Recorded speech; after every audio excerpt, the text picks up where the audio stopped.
இப்படி பாருங்க, வருஷம் துவக்கம் வந்துடுச்சுன்னு சொன்ன ஒரு அபாயகட்டமான சில காரியங்களை சொல்லி மக்களை துன்புறுத்துகிறார்கள், பயப்படுத்துகிறார்கள். ஒரு காலகட்டங்களில் அதை சொல்லும் பொழுது நமக்கு அது என்ன பண்ணிடுதுன்னு நினச்சி பார்க்கும் பொழுது கிரகிக்க முடியாத ஒரு பேரழிவை அதை சந்திச்சுட்டு வெளியில் போயிடுச்சு.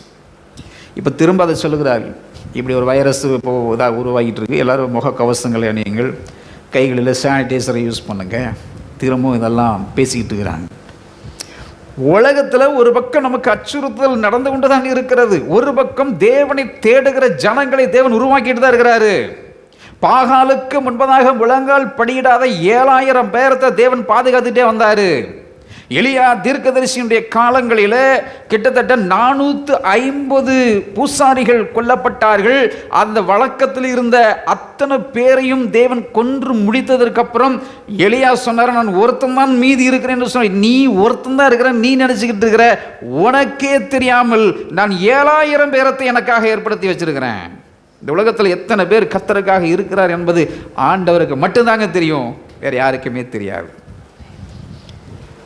ஒரு கணக்கீடுகளை சொல்லுகிறார், 1,44,000 பேர் கடைசியில் இருப்பார்கள் என்று.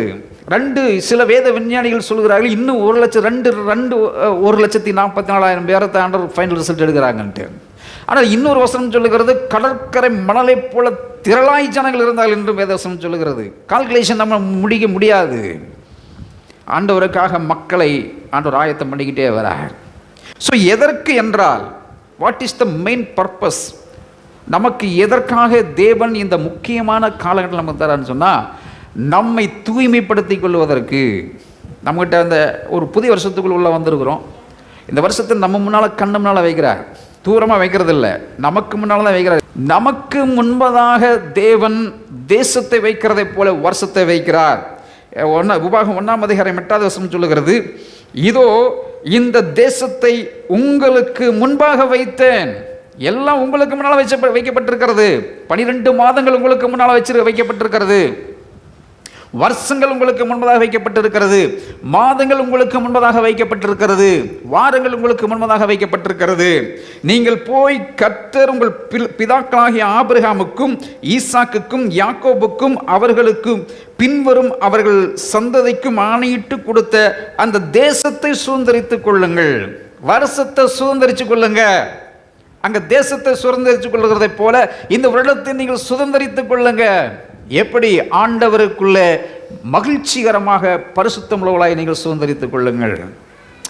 எப்பொழுதெல்லாம் இஸ்ரவேலர்கள் பரிசுத்தத்தை இழந்து நிற்கிறார்களோ, எப்பொழுதெல்லாம் தேவனிடத்தில் ஒரு டிஸ்டன்ஸாக அவருடைய வாழ்க்கையில் ஒரு கரை அவர்களுக்குள்ளாய் இருந்து கொண்டிருக்கிறதோ, அப்பொழுதெல்லாம் ஆண்டவர் இறங்கி வந்து உங்களை நீங்கள் பரிசுத்தப்படுத்திக் கொள்ளுங்கள், உங்களை பரிசுத்தப்படுத்திக் கொள்ளுங்கள், உங்களை பரிசுத்தப்படுத்திக் கொள்ளுங்கள் என்று சொல்லிக்கிட்டே இருப்பார்.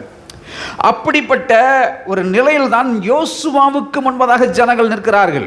யோசுவா ஒரு மிகப்பெரிய ஒரு ஊழியத்தை செய்வதற்காக அழைக்கப்பட்ட ஒரு இளைஞன். மோசையின் காலங்களுக்கு பின்பதாக யோசுவா நினைத்து கூட பார்க்கவில்லை தனக்கு ஊழிய அழைப்பு வரும் என்று. இந்த 2025 ஆண்டுகளிலே நிறைய பேருக்கு ஊழிய அழைப்பு வருகிற ஆண்டு. உங்களுடைய வாழ்க்கையிலே நீங்கள் நினைச்சு பார்த்திராத அழைப்புகளையும் அபிஷேகங்களையும் வரங்களையும் கொடுக்கிற ஆண்டு. இந்த ஆண்டில் அப்படி நீங்கள் விசுவாசித்தால், அப்படித்தான் என் வாழ்க்கையில் நடக்கும் என்று நீங்கள் நம்பினால், அந்த அழைப்பும் வரங்களும் ஆவியும் உங்களுடைய வாழ்வில் கிரியை செய்ய ஆரம்பிக்கும். அல்லேலூயா.